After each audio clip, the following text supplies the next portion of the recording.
Assalamualaikum warahmatullahi wabarakatuh. Waalaikumsalam. Hello everyone, welcome back to MTSP channel. MTSP kita nih cakep. Okay, this afternoon we have new guest beside of me. I'm accompanying her, so let me introduce myself. My name is Mr. Rido, and beside of me. Hello, my name is Memrena. Okay, Memrena, hello. Hello, Mr. Rido. Thank you. Yeah. Okay, Memrena is a student counseling department in this school in MTS Bilingual. We know. Hello. Okay, I mean Memrena, you know, as a student counseling department in MTS Bilingual. So we will talk about student counseling. It will be more serious to talk, so we'll be interested. Okay, Memrena. Yeah. Can we start to talk about it? Okay. Okay, but we will talk about it in Indonesia. Okay, everyone. Baik, Ibu Rena, bagaimana saya memanggil Anda? Memrena juga boleh. Memrena boleh, Yeah. Bu Rena juga boleh. Iya, boleh. Oke, sweet sekali namanya, Memrena. Oke. Iya. Tadi sebelum kita memulai acara di sore hari ini, saya punya sedikit catatan tentang tema diskusi, tema pembicaraan yang akan kita bahas setelah ini. Jadi nggak apa-apa ya, sedikit saya ngelihat catatan saya ya. Oh iya, nggak apa-apa ya. Tidak ada masalah. Iya. Jadi kalau kita ngomongin konseling itu yang ada di benak saya teringat sekian puluh tahun yang lalu ketika menjadi seorang siswa, konseling itu adalah sesuatu yang apa ya? Intinya di situ adalah tempat masalah. Nah, tempat masalah itu bersarang. Masalah siswa yang harus dipecahkan. Itu kurang lebih yang saya tangkap tentang kata konseling. Nah, kalau menurut Ibu Rena atau Memrena sebagai yang menjabat sebagai bimbingan konseling di sekolah ini, menurut Ibu Rena bagaimana? Ibu Rena, BK itu? Kalau meneruskan dengan penjelasan Mr. Rido bahwa waktu sekolah sering sekali mendengar bahwa BK itu adalah kurang lebih sosok yang menyeramkan seperti itu ya. Waktu saya sekolah pun seperti itu. Jadi kalau sudah masuk BK itu berarti bisa dicap dengan murid yang tidak baik. Nah itu. Dan BK juga identik dengan guru yang killer atau menjadi polisi sekolah. Biasanya seperti itu. Nah, ketika saya menduduki di bangku kuliah di bimbingan konseling, saya banyak sekali mendapatkan ilmu bahwa bimbingan konseling sendiri itu adalah sahabat siswa sebenarnya. Karena di sana kita belajar tentang psikologi remaja dari balita sampai dewasa. Jadi banyak sekali kita belajar tentang psikologi sebenarnya. Jadi saya menyimpulkan bahwa dan beberapa observasi yang saya dapatkan, guru killer di dalam BK itu ternyata basicnya bukan dari bimbingan dan konseling. Namun dulu kan waktu kita sekolah kan banyak guru yang memang bukan BK dijadikan guru BK, yang tidak tahu faknya apa sebenarnya tetapi dijadikan guru BK karena posisi BK mungkin kosong. Dan melanjutkan bahwa BK itu harus marah-marah dan menghakimi siswa seperti itu. Itu image yang harus diperbaiki ya? Yang harus diperbaiki seperti itu sebenarnya. Baik. Jadi anggapan saya dulu ketika menjadi seorang siswa itu mungkin faktornya itu kalau menurut Memrena sebagai guru konseling adalah karena orang yang ada di dalam bagian itu mungkin bukan orang yang ada di bidangnya. Bukan sehingga dia mungkin kurang paham dengan psikologi anak. Dia lebih mengedepankan seramnya. Sehingga anak udah masuk di ruangan itu, wah ini harus dihakimi seperti itu. Itu mental banget ya buat anak ya. Iya banget. Kita lihat Memrena ini sebagai guru yang full senyum. Itu yang harus kita kita perbaiki image konseling. Jadi untuk memperbaiki untuk memecahkan permasalahan anak itu tidak harus dengan garang, tapi harus dengan garang, harus dengan senyum. Iya, itu treatment yang bisa dilakukan lebih efektif untuk bisa memecahkan masalah anak. Benar sekali. Okay. Ya. Bagus. Ini lebih informatif ya untuk kita dapatkan tadi dari jawaban Mem Rena sebagai guru konseling di MTS Bilingual. Kemudian Mem, di catatan saya yang lain juga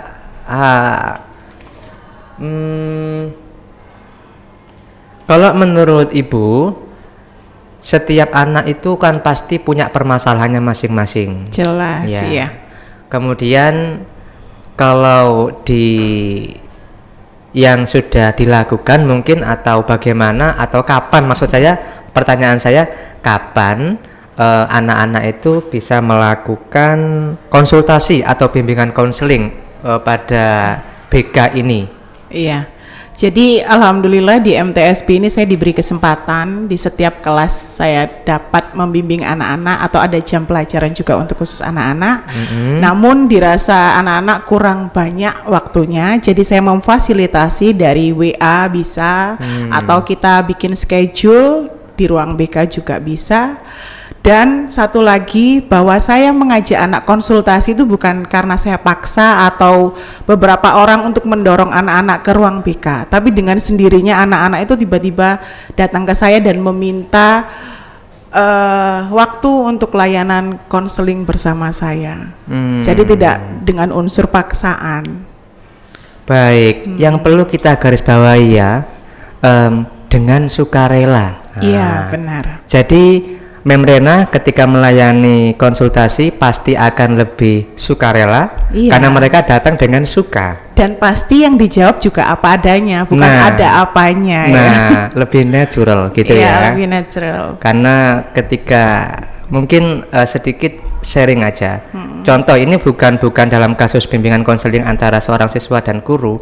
Ketika saya bertemu dengan sahabat saya, kemudian saya bisa duduk bareng, ngobrol santai. Di situ saya akan lebih share, lebih rileks, mengemukakan apa yang ada di dalam hati saya. Nah, mungkin itu situasi yang ingin dibangun oleh Mem Rena di dalam ruang konseling atau ketika proses konsultasi. Begitukah Mem? Iya, kurang lebih seperti itu. Wow, saya nggak bisa bayangkan ya. Ketika saya dulu masih sekolah, ketemu dengan Mem, aduh bahagia sekali saya menjadi seorang siswa. Wow. Baik, berikutnya Mem. Ketika apalagi ini kan di sekolah MTS Bilingual ini anak-anak adalah pada usia yang beranjak remaja gitu ya. Jadi usia-usia yang sekarang ini di kelas 7, 8, 9 beranjak remaja itu terkadang banyak di antara mereka itu yang memiliki rasa kurang percaya diri. Nah, rasa kurang pede. Nah, bagaimana ketika ada anak yang memiliki rasa kurang percaya diri ini, Mem Rena, kalau menurut Ibu? Kalau dari beberapa problem yang saya tindak, yaitu yang saya handle, anak yang kurang percaya diri itu biasanya mempunyai basic terkadang bullying masa kecil, atau memang dipaksa orang, atau dipaksa orang sekitar untuk show up yang memang dia belum mampu. Contohnya ketika kecil mungkin disuruh bernyanyi di depan audiens banyak orang yang mungkin menurut orang dewasa, halah nyanyi aja lo kok nggak bisa sih, menyepelekan seperti itu. Sedangkan kan kita nggak tahu ya, maksudnya perasaan balita itu seperti apa, perasaan anak kecil dan remaja itu seperti apa. Terkadang kan dewasa cenderung menyepelekan seperti itu. Jadi sebelum kita judge dia nggak pede atau dia minderan, kita harus tahu basicnya apa, dia mempunyai sifat tersebut gitu. Begitu. Itu salah satu faktor ya. Kenapa anak itu bisa punya rasa tidak percaya diri, terbawa sampai usia remaja seperti ini. Oke. Fatal ya ternyata ya, ketika kita salah mensikapi anak di waktu masih usia balita, bukan balita ya, masih usia dini, tidak memahami psikologi anak, kemudian kalau ya itu terjadi yang tadi seperti Mem sampaikan, dampaknya akan ketika dia besar. Iya. Jadi terbawa kan ya. di usia 0 sampai 5 tahun itu masa keemasan atau golden age, meskipun dia itu tidak bisa bicara atau merespon kita hanya kedip-kedip atau gimana, sebenarnya dia mendengarkan. Jadi mungkin ketika dia balita menuju remaja, dia akan mengingat apa yang dia rekam dari orang sekitarnya. Sebenarnya seperti itu.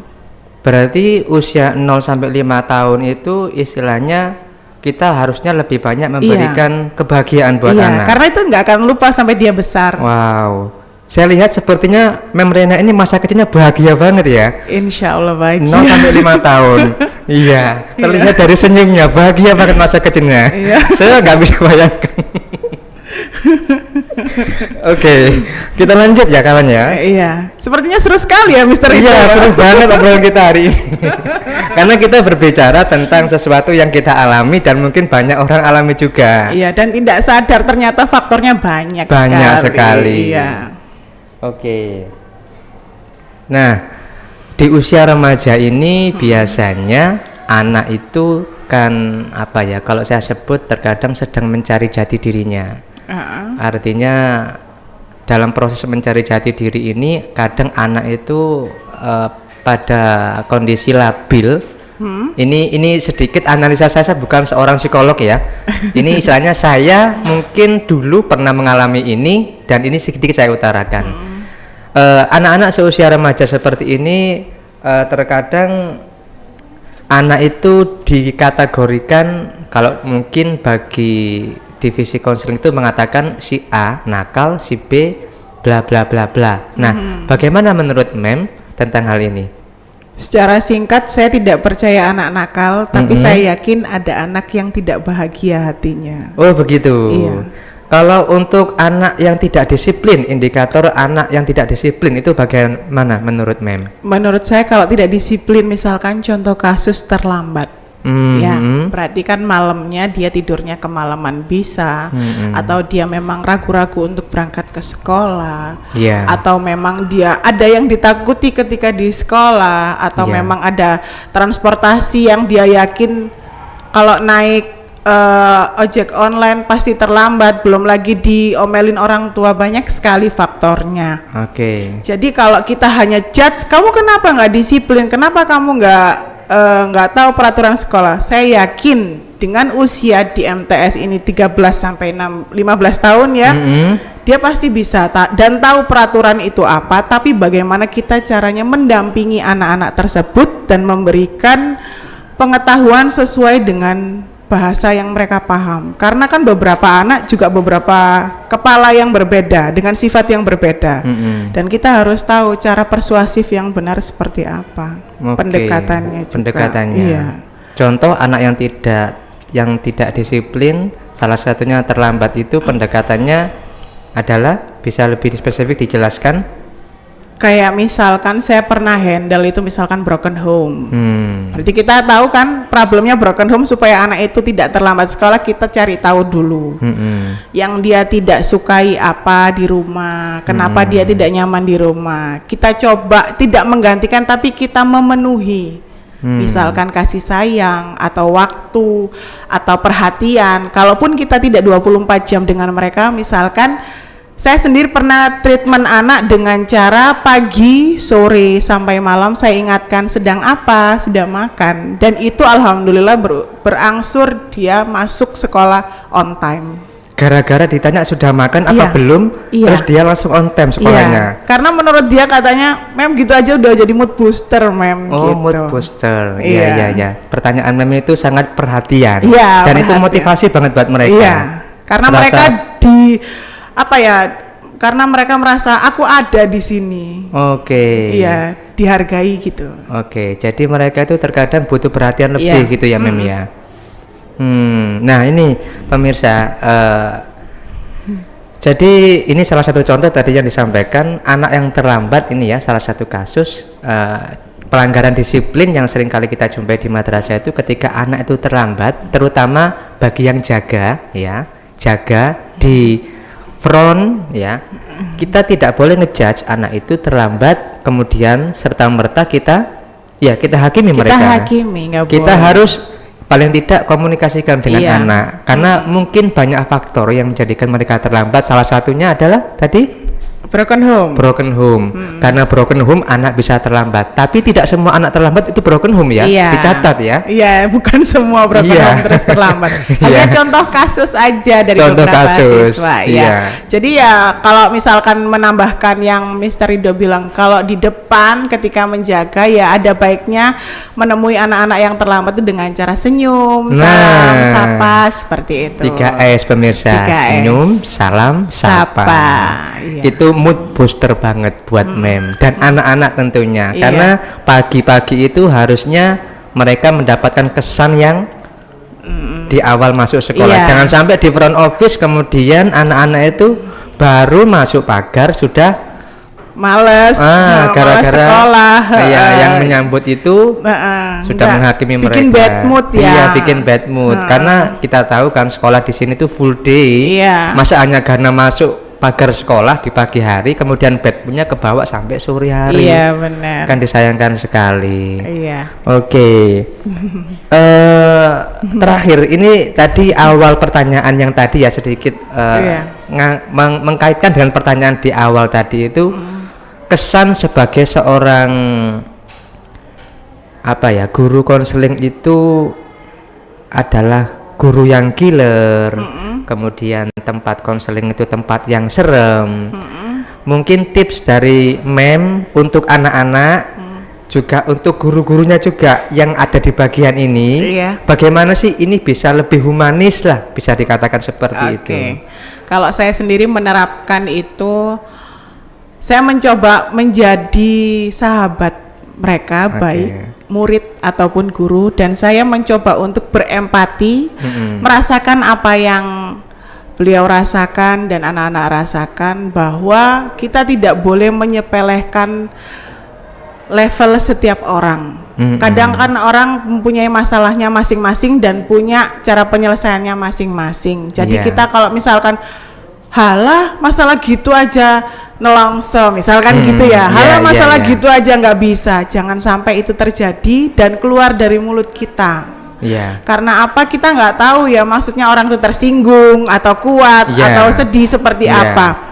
Apalagi dengan cara yang teriak-teriak gitu, kalau bisa jangan. Apalagi dengan caci maki terus menyudutkan, jangan, karena kita tidak tahu kita itu bicara dan membuat sakit hati orang tuh sampai kapan, dan kita akan menimbun dosa juga sampai kapan, kita nggak pernah tahu.